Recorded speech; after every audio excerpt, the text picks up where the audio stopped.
Firebase is a service owned by Google, which is in many ways quite similar to Parse Server. It allows us to do things like database storage, authentication, and also messaging, notifications, and analytics. Now, while I'd recommend using Parse Server if you just need the database features, because Parse Server is self-hosted and so can't be affected by, for example, Google deciding to shut down Firebase, as Facebook did with Parse, Firebase is a great service and you might want to try using it. It's also a prerequisite for using Google's AdMob platform. So in this video, I'm going to show you how to set up an app with Firebase. And then in the next video, we'll see how to add ads to a Firebase app.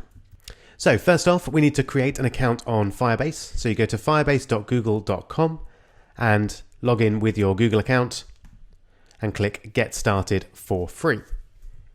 Firebase does have a pretty generous free tier, but of course you will need to start paying if you use large amounts of data. So I'm then going to create a new project, and I'll just call this Firebase Demo Project. Choose your country and then create project. And there we go. So we want to add Firebase to our Android app. And to do that, we need a package name. So let's quickly jump over to Android Studio and create a new project for this demo app.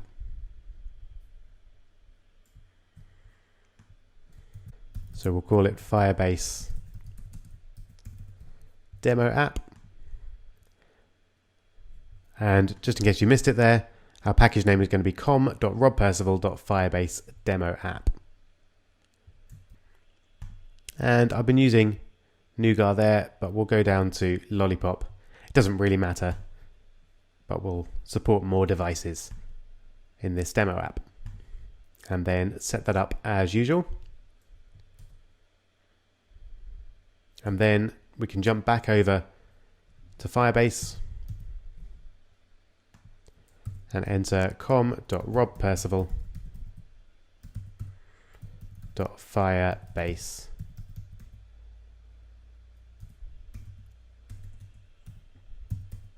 demo app. There we go. If you want extra security, you can use a signing certificate, but we'll just use the package name for now.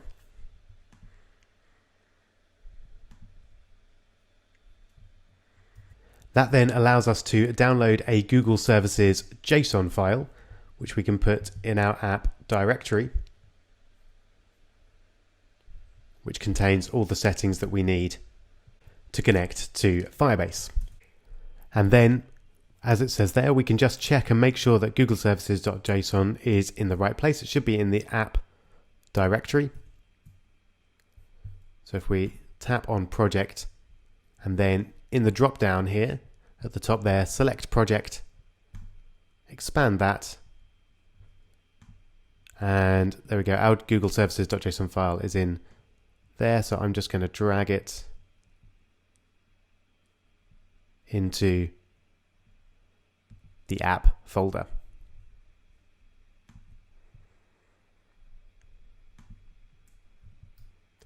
And there we go. So now it's in the app folder in the right place. So we'll click continue, and then we need to add 2 lines to our build Gradles. So first we've got the project level build Gradle. This will allow us to use the Google Services JSON file and the Google Services that it uses. So back to Android, and then open up the first build.gradle file for the project, and then we'll add in under dependencies. There we go, com.google.gms and then Google Services 3.0.0. Obviously, if that version number has changed, then use the version specified by Firebase. And then we'll add the plugin to the app level build Gradle. So that's that one there. So to the very bottom of the file, we add apply plugin and then com.google.gms.google services. And then we also need to add the Firebase modules themselves, which we do in the dependencies section here.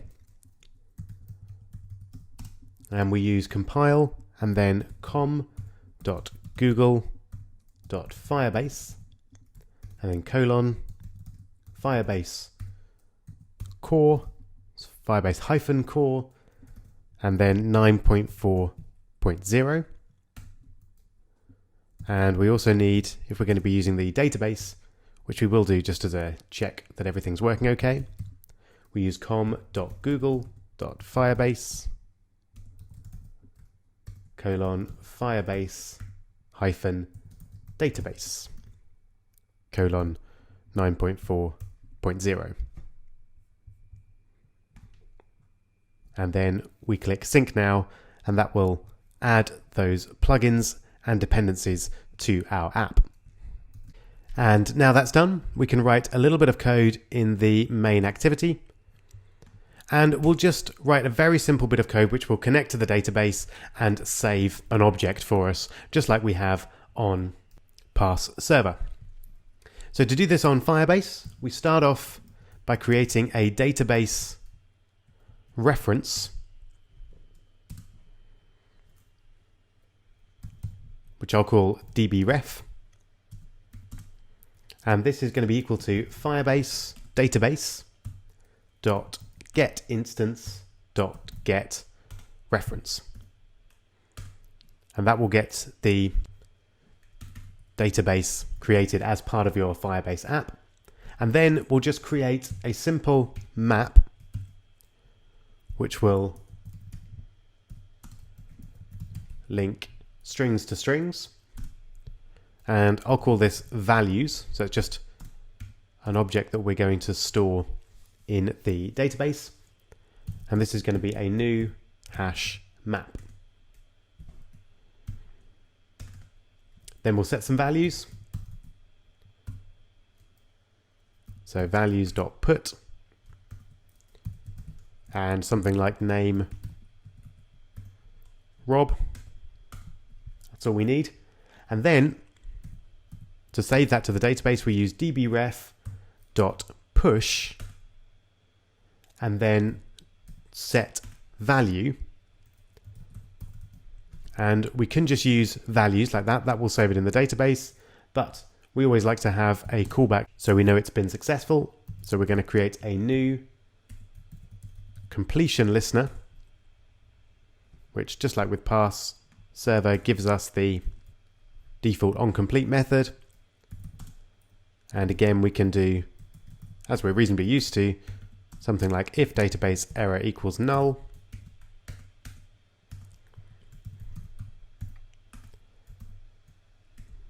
log save successful,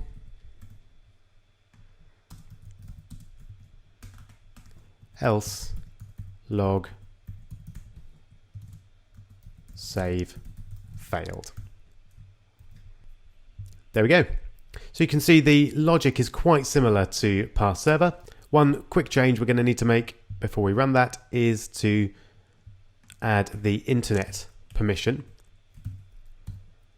So we'll add users permission, name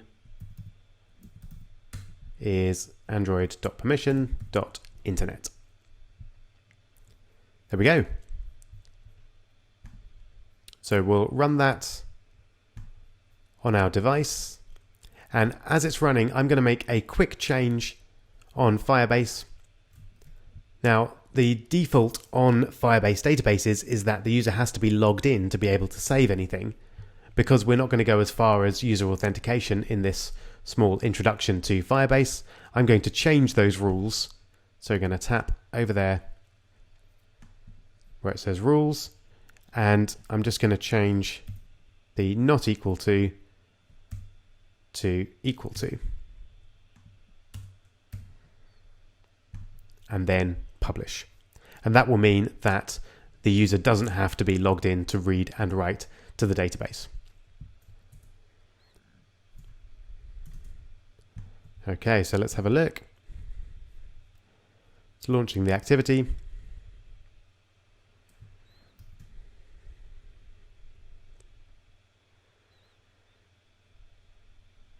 And there we go. You can see save successful. So as with parse server, let's have a quick look back on the database, and you can see we've got our object there, so object ID. And if we open it up, you can see we've saved the name Rob. Super. So if you want to go further with Firebase, then I'd just start with the documentation there and work your way through creating some basic apps. But we're going to go on to look at how we can use Firebase as a basis for ad mob and putting ads in our apps, which is a great way of generating revenue, particularly on Android. And we'll do that in the next video.